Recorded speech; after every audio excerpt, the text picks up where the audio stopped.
नमस्कार दोस्तों। हमें ज़िंदगी में क्या चाहिए, यह एक बड़ा सवाल बनकर आता है, क्योंकि हम में से हर कोई ये नहीं जानता कि हमें इस ज़िंदगी में चाहिए क्या। इसीलिए हम तरह तरह की चीज़ों के पीछे भागते रहते हैं। कोई धन के पीछे, कोई पद के पीछे, तो कोई प्रतिष्ठा के पीछे भागता ही रहता है। लेकिन इन सब चीज़ों से हम पाना क्या चाहते हैं? सुख सुविधा नहीं। ये हमारा भ्रम है कि हमें सुख सुविधाएं चाहिए। वास्तव में हम सबको सिर्फ एक ही चीज़ चाहिए। अगर वो चीज़ हमारे पास है तो फिर हमें कुछ भी नहीं चाहिए। और वो क्या है? वो है खुशी। आप चाहे किसी भी परिस्थिति में हो, लेकिन अगर जीवन में खुशी है तो फिर आपको कोई शिकायत नहीं होगी कि आपको ये नहीं मिला, वो नहीं मिला। अब सवाल आता है कि हम जीवन में खुश कैसे रहें। खुशी का मतलब हमेशा अच्छा नहीं हो सकता, ये बुरी भी हो सकती है। किसी हत्यारे को लोगों को मारने में खुशी मिलती है, तो क्या ये खुशी उचित है? उस हत्यारे के लिए तो ये सही है, पर जो लोग मारे जा रहे हैं, क्या उनके लिए ये उचित है?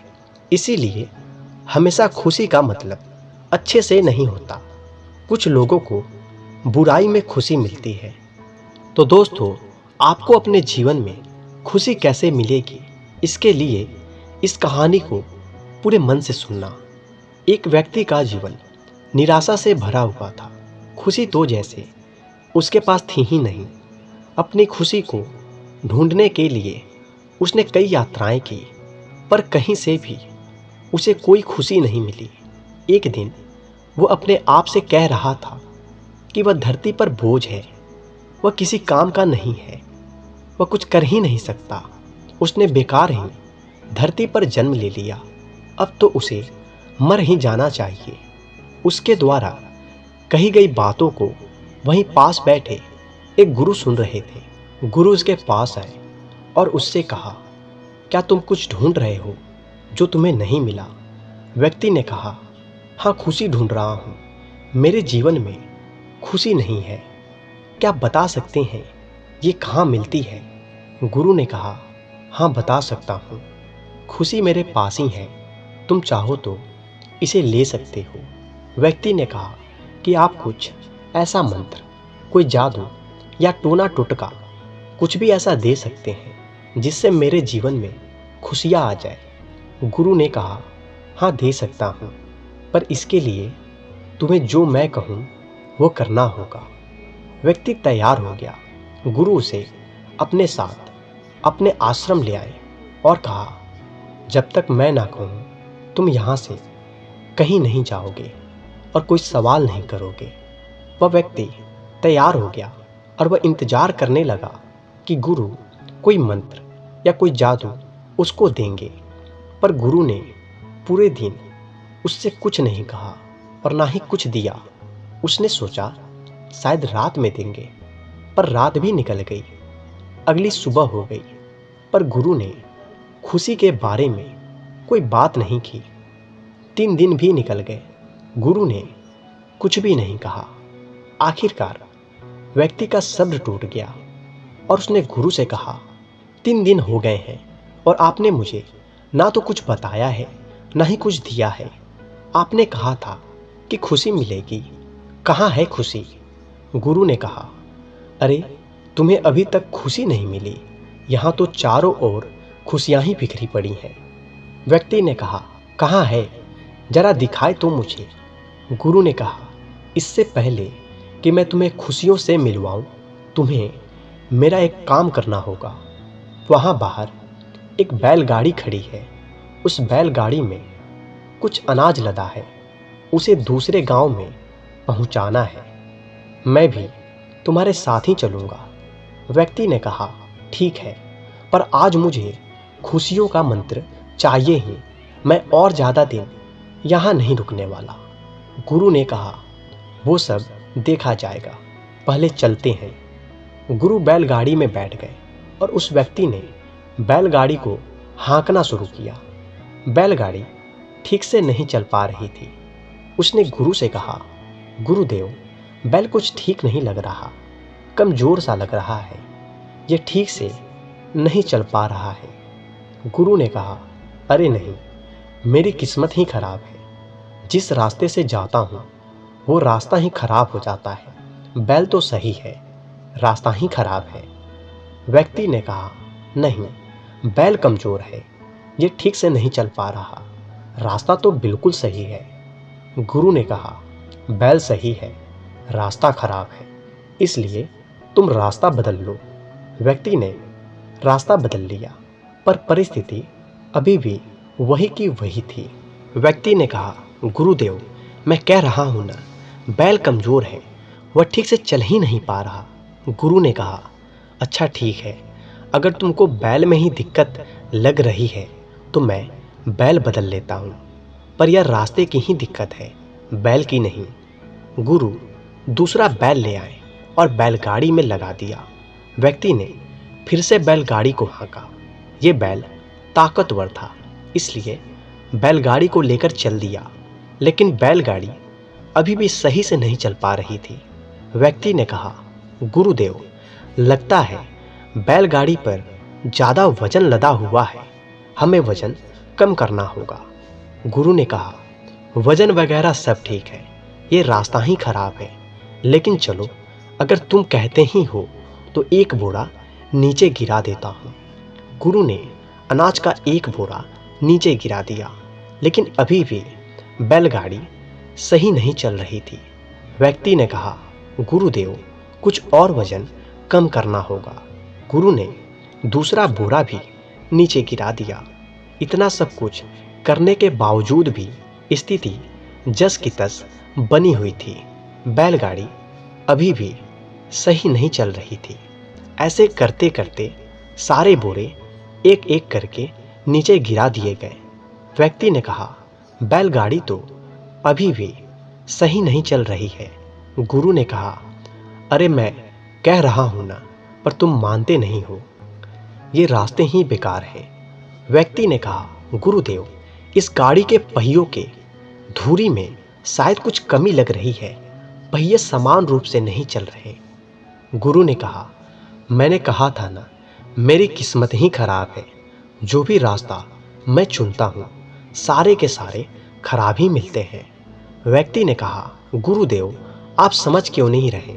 आपकी बैलगाड़ी की पहिए ही खराब है, जिस वजह से आपको सारे रास्ते खराब महसूस होते हैं। गुरु मुस्कुराए और गुरु ने कहा, अरे पागल, मैं कब से तुझे यही तो समझा रहा हूँ। तेरी बैलगाड़ी के पहिए खराब हैं और बैल बीमार है, और तुझे लगता है कि तेरे पास खुशियाँ नहीं है। खुशियाँ तो चारों तरफ है, पर तेरी ही बैलगाड़ी ठीक रास्ते पर नहीं चल रही है और तुझे चारों तरफ खराब रास्ते ही महसूस होते हैं, तो खुशियाँ कहाँ से मिलेगी? व्यक्ति ने कहा, तो मुझे क्या करना चाहिए गुरुदेव? गुरु ने कहा, बैलगाड़ी से उतर जाओ और पहियों को देखो। गुरु और वो व्यक्ति बैलगाड़ी से उतरे और पहियों की जांच की। पहियों की धुरी सही नहीं थी। समस्या का कारण पता कर उन्होंने पहियों की धुरी को सही जगह पर लगा दिया। गुरु ने कहा, अब बैलगाड़ी चला कर देखो। व्यक्ति ने बैलगाड़ी को चलाई। बैलगाड़ी अब बहुत अच्छी चल रही थी। अब बैल पर भी ज़्यादा जोर नहीं पड़ रहा था। गाड़ी भी ज़्यादा हिल नहीं रही थी और तेज चल रही थी।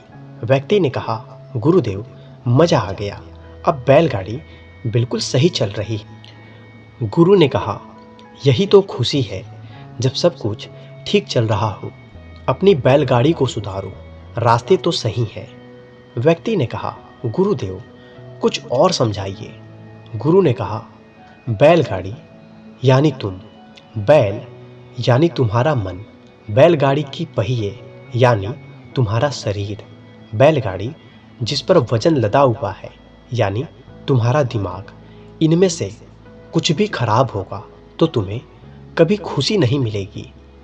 तीनों को ठीक करो, तब तुम्हें चारों ओर खुशियाँ ही नजर आएंगी, क्योंकि बाहर के रास्तों को तो हम ठीक कर सकते हैं, लेकिन समस्या हमारे भीतर हो तो रास्ते कितने भी अच्छे बना लो, लेकिन गाड़ी सही नहीं चलेगी।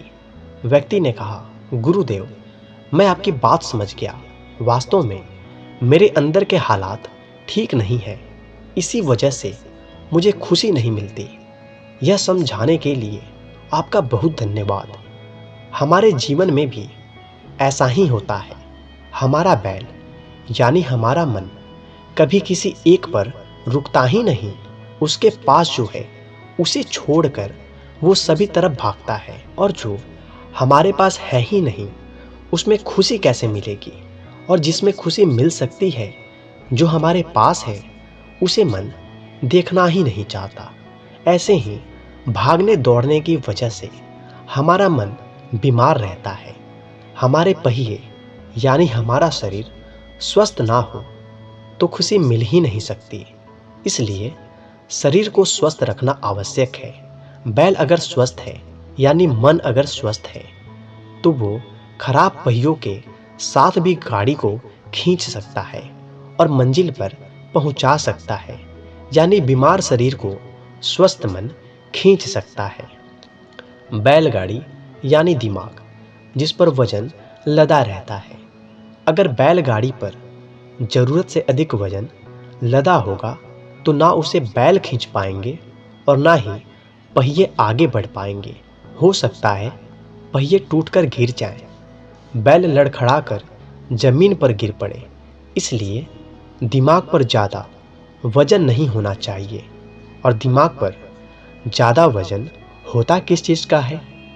तो मुझे ये चाहिए, वो भी चाहिए, उसका भी चाहिए। उसे क्यों मिला? आगे क्या होगा? मेरा क्या होगा? कैसे करूँगा? वह छोड़ ना जाए, वो वापस ना आ जाए। ऐसे ही बेकार की चीज़ों से दिमाग भरा रहता है, जबकि दिमाग पर एक ही वजन होना चाहिए कि अब क्या करना है, कैसे करना है। तो ऐसे में आपको खुशी कैसे मिल सकती है? अपनी बैलगाड़ी को दुरुस्त कीजिए, खुशी मिलेगी। क्योंकि खुशी चारों ओर बिखरी पड़ी है, पर हम नाराज़गी को ही चुनते हैं। अजीब बात है, नाराज़ रहने में हमें बहुत मज़ा आता है। यही बीमार मन का संकेत है। तो दोस्तों, मुझे उम्मीद है कि आपको ये कहानी ज़रूर पसंद आई होगी। तो कृपया इस वीडियो को लाइक, कमेंट, अपने दोस्तों को साझा अवश्य करें और इस चैनल को सब्सक्राइब भी कर लें। तो मिलते हैं अगले वीडियो में, तब तक के लिए धन्यवाद।